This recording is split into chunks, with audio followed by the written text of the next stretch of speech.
Gaurkoan munduko medikuak gertutik ezagutzeko aukere izango dugu Iratxe Arretxearen eskutik. Arratsaldeon. Arratsaldeon. Eta ongi etorri. Esker mile.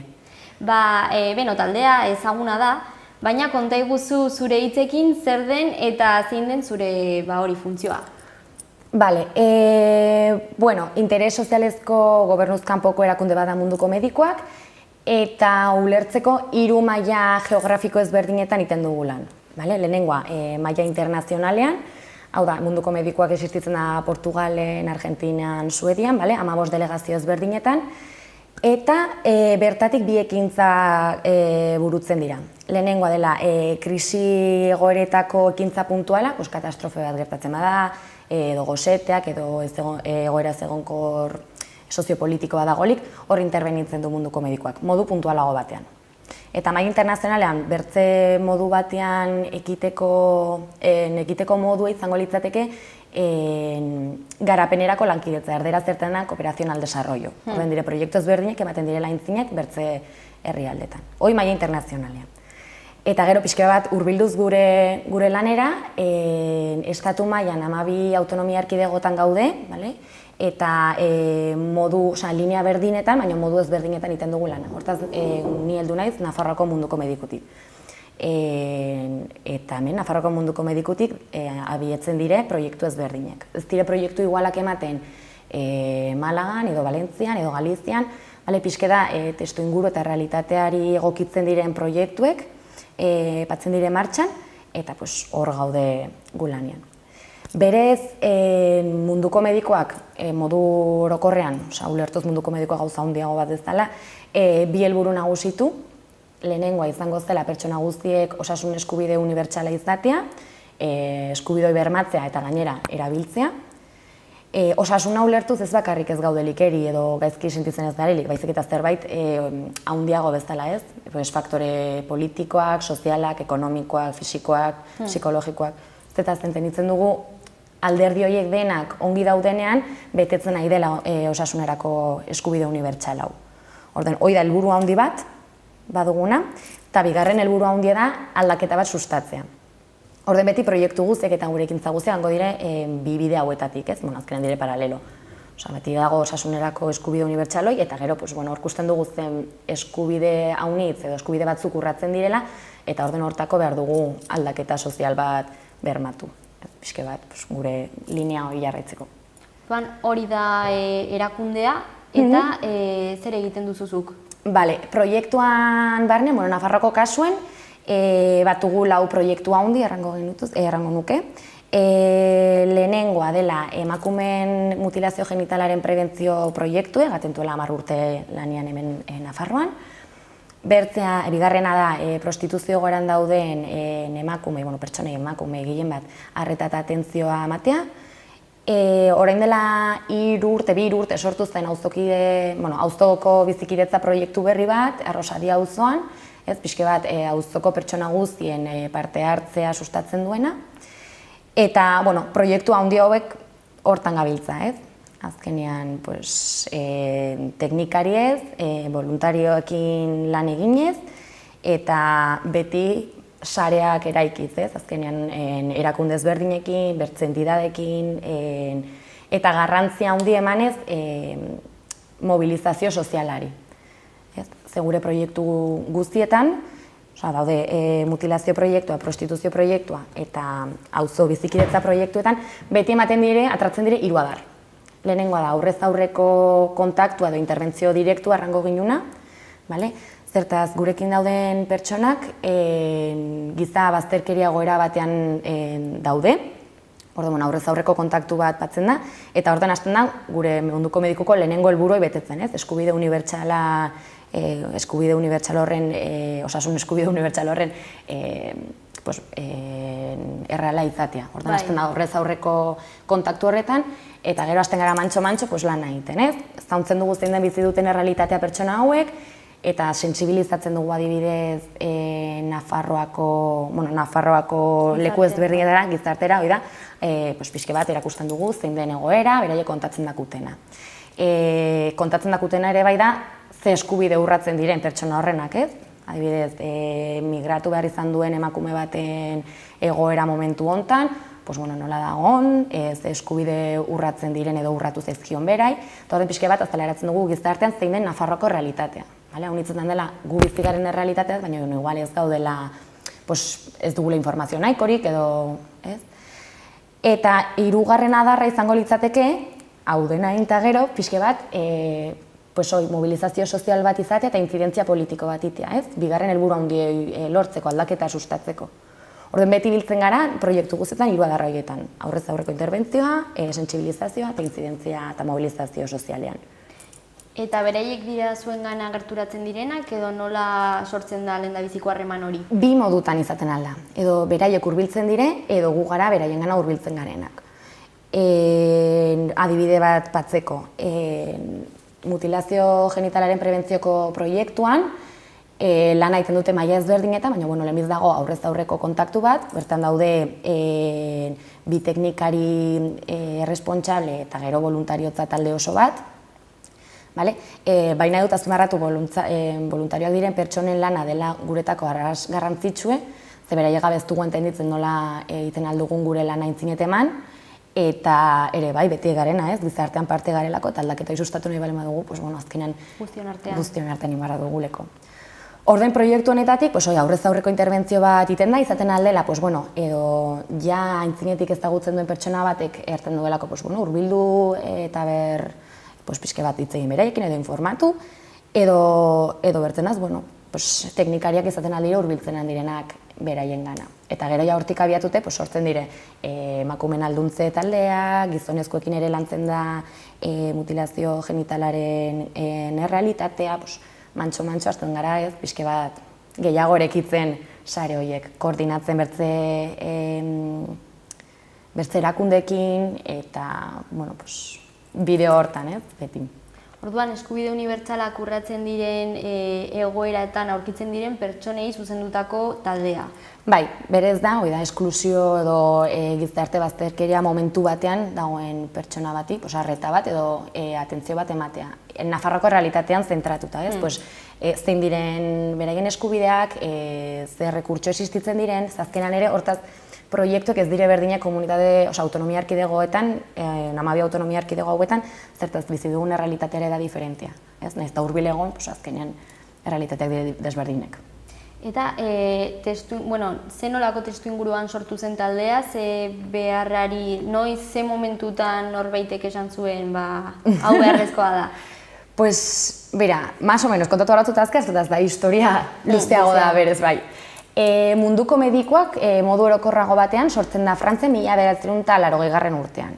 Abiatzen da lehenengo Medicos Sin Fronteras, gainera gara haunitz entitate izen antzekoekin, Medicos Sin Fronterasetik egiten zen lanetik garai hortan, pertsona batek, medikua zena, pertsona batek ikusi zen bazela behar bat, ez bakarrik asistentzia bat emateko edo arreta bat emateko, baizik eta berak usatzen zuten injustizia hori denak inbarra zirela salatu, inbarra zirela gizartera atra eta nolabait egoera aldatu. Orden hori iteko sortzen da munduko medikuak eta sortu zen 1980 urtean. Nafarroako kasuan 2004 urtetik gaude hemen eta, hasieran 2004 urtean zen pixke bat ere bai ikusteko ze egoera dagoen Nafarroa, ze testu inguru, zein da realitatea momentu hortan, eta hortaz hasi ziren proiektu mantxo-mantxo bat bertzean atzetik, ez da hasten dena batean, baizik eta lehenengo egiten da diagnostiko bat, pixke bat jakiteko zein dena realitatea, eta gero mantxo-mantxo hasten da pausoak ez, zein zinen maten. Eta hori esan duzu bolondresak daudela alde batetik, nola funtzionatzen duzu, Bale, funtzionatzen dugu alor bakoitzan, proiektu bakoitza dituko dut alor bat. Alor bakoitzan gaude teknikariak, voluntarioak diren pertsonak, eta junta direktibako pertsona referente bat ere, bai, ez? Azkenan taldea osatzen dugu horrek. Proiektu guztietan, gu izango ginen taldea. Eta funtzionatzeko manera, azkenean, talde mailan biltzen gara hilabetean pare bat aldiz, ikusteko ze ekintza dauden marteko aintzinet hilabete hortan edo bi hilabete horietan, eta hierran da arras lan talde politez, zertaz, ez? Igual haunitzen pentsatzen dugu, ni ze egin behar dut. Denek badugu mateko haunitz, eta hor gainera ez, gusten duzu edo ikasketa diferenteak izan duzten personak, edo intriga diferentea duten personak, azkenean ez, baten zara elikatzen elkarri eta sortzen da lan talde polit bet. Horren pixka bat funtzionatzen dugu modu hortara. Ekipoan bilduz proiektuka, eta gero badaira dagoela referente bat junta direktibakoa, eta gero teknikariek eta junta direktibak egiten duguna da proiektuan dauden zalantzak edo sortzen diren idea berriek pixka bat azaleratu, ez? Plazaratu zein den momentu hortako gogoak. Eta azkenean pertsona bakoitzak ekarpen ezberdinak egin ahal dutenez eta ere proiektu berriak sortu ahal direnez, zein nolako bilakaera izan du taldeak? Eskainitako zerbitzuak eta aldatu egin ahal dira? Azkenean errealitatearen aldatzen da, ez? Eta 2007 urtean zen errealitatea, gaur egun ez da berdine. Adibide patu dutelako mutilazio genitalaren prebentzioa, hor, hasieran ez ziren sortzen igual taldeak bapatean, ez? Emakumeen aldontzetalek, baizik eta izan da prozesu bat mantsoago dena, hasten zara hasieran kontaktu hurbilago bat lortu nahi, baina gero beduztuli kontaktu hori positen alduzu elkarlana, ez? Guretako gaur egun garrantzitsue dena edo lortzen saiatzen ari garena da pertsonen partaidatza, gurekin dauden pertsonen partaidatza eta gizartean orokorran osatzen dugunen artean ere, bai. Orduan, naiz eta denbora pasa, oraindik beharrezkoa da horrelako talde bat. Tamalez. Tamalez. Azkenean guk erten dugune da, gure inguruko realitate bat da, orduen, iten aldugune da ez begiratu eta aintzinetxe egitu, edo iten aldugune da, ez? Gelditu, begiretu eta pentsatu zer egiten aldugun. Haunitzetan gauz txikiekin ere egiten alduguleko gauza haunitz. Niretako garrantzitsua da Nafarroan zentratu garen. Nafarroako jendarteak izatea zerbaiten mugitzen badio, sortzea, informatzea, galdetzea, eta kontzientzia bat sortzea, ez? Guretako da funtsezkoa ere bai izatea kritikoak, bakoitzak bere ikuspuntutik, baina pixka bat hausnartzea edo galdetzea eta hau, ez? Bai, azkenean hori bolondresen garrantzia hor dago gizartearena orokorrean. Hoi da. Eta instituzioen aldetik babesik alduzue? Bai, azkenean koordinatzen gara bertze entidadekin, ez? Azkenean zetaz sarian iten dugu lana, hau ez da bakoitzak bere aldetik, baizik eta ez azkenean persona edo talde berdinekin edo antzekoekin lan iten badugu, koordinatzea beti dagongi eta berdin instituzioekin, ez? Bai, duritzen tegule garrantzitsua denak pixke bat norantza berdinean hastea lanean edo segitzea lanean behintzat. Eta bolondres asko daude? Gaur egun Nafarroan 74 pertsona daude.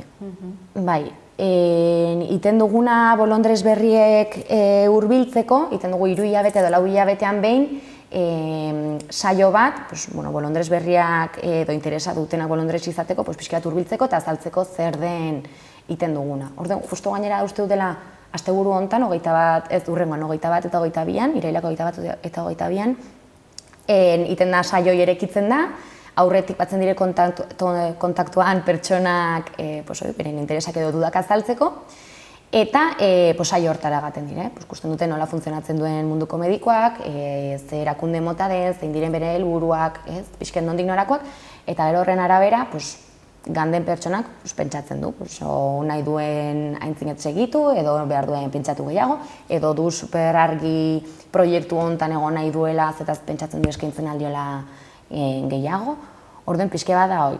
Eta gainera gonbidatzen dut jendeak beldurri gabe deitzera ere bai, ez dela japasten, azkenean entidade desberdina daudez, bakarrik munduko mediko daude entidade desberdina unitz, baina, bueno, jakiteko bere inguruen ere bai, pues, zer aide mugitzen, zerengatik egiten den lana, orduen, pues, hoi bai animatzen dutela jendea. Eta esan duzunagatik ez dago profil mota zehatz bat, ez?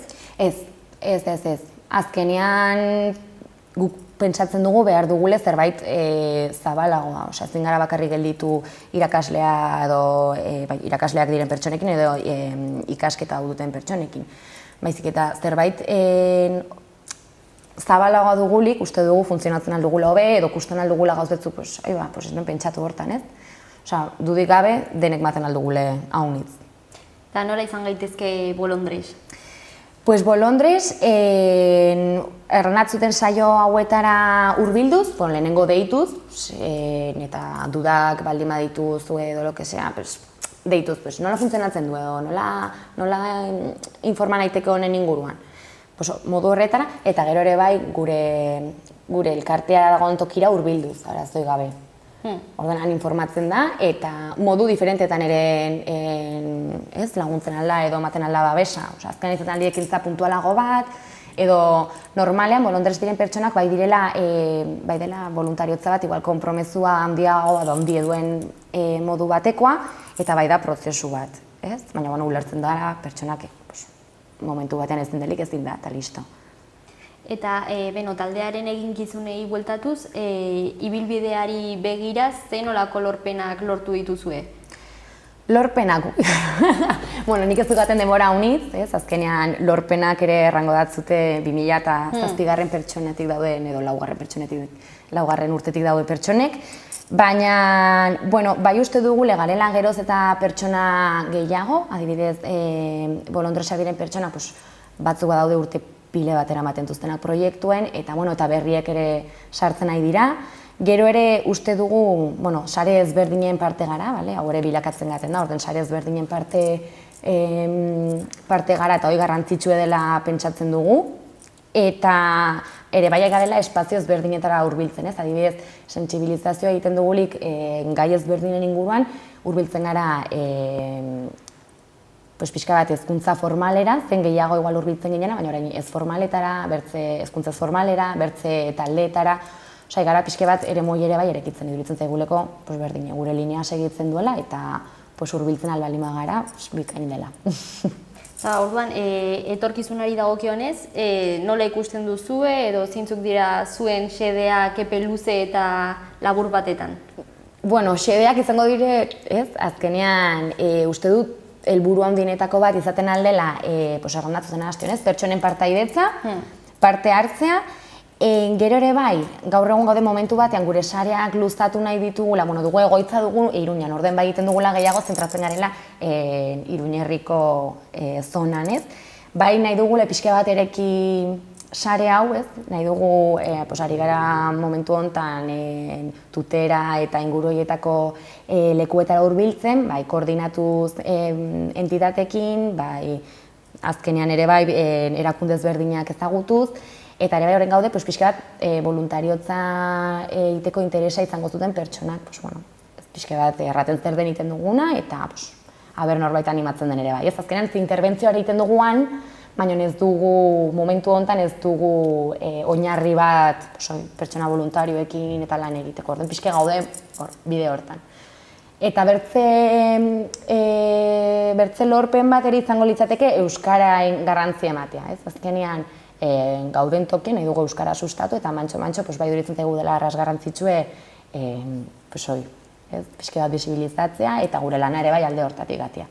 Orduan horiek izango ziren igual bi helburu datugunak aintzin egiteko. Orduan badago egiteke, ez? Bai, azkenean bai badago egiteko. Baina horretan zaudete, orduan? Hoi da bidean, ez? Garrantzitsuena da gogoak eta hortan gabiltzen. Eta dago gu ere etxetik egin dezakegun zerbait edo... Bai. Bai, ez, azkenean da pixka bat lehen errandutena. Igual etxetik iten alden gauz bet da informatu, edo hurbilduz bertzelekuetara informatuz zer den edo zer realitate bizi dugun Nafarroan, kuriositate hori eduritzen zaidela punto handi bet, ez? Eta behin informatuta, galdetu, mobilizazio edo ekintza puntualetan parte hartu, ez azkenean ikusteko zer demugitzen nahi dena, ikusteko zer kosatzen duen gure realitatea. Ordeina hori iruditzen zait, etxetik iten alden gauza handi dela. Eta informazio hori izateko nora jo dezakegu? Edo zuei buruz gehiago jakiteko? Gure buruz gehiago jakiteko, sare sozialetan gaude, gaur egun Instagram, Twitter, Facebook eta blog bat ere badugu. Horren bidez, lasai aski deituz edo zein duda galdetzeko, badago pertsona referente bat gainera voluntariotza koordinatzen duena eta beldurri gabe deituta galdetu. Eta gero ere hurbilduz gu gauden egoitzara. Hortan badaude bidez berdinak, bakoitza gustokoago duena. Eta bilatzaileen orduan jartzen baldin badugu gazteleraz edo euskeraz ere aurkituko dugu? Bi modutan uste aurkituko duztela, bai. Erresago, informazio gehiago egongo da gazteleraz, Medicos del Mundo Navarra, baina azkenean bai, interneten dena jola. Bai. Mila esker Iratxe etortzeagatik. Zuri, Ainhoa. Eta orain gehiago dakigulako honi buruz, eta baita zure lanari buruz azkenean berdina dela, ez? Eta hurrengora arte orduan. Bale, mila esker. Gero arte.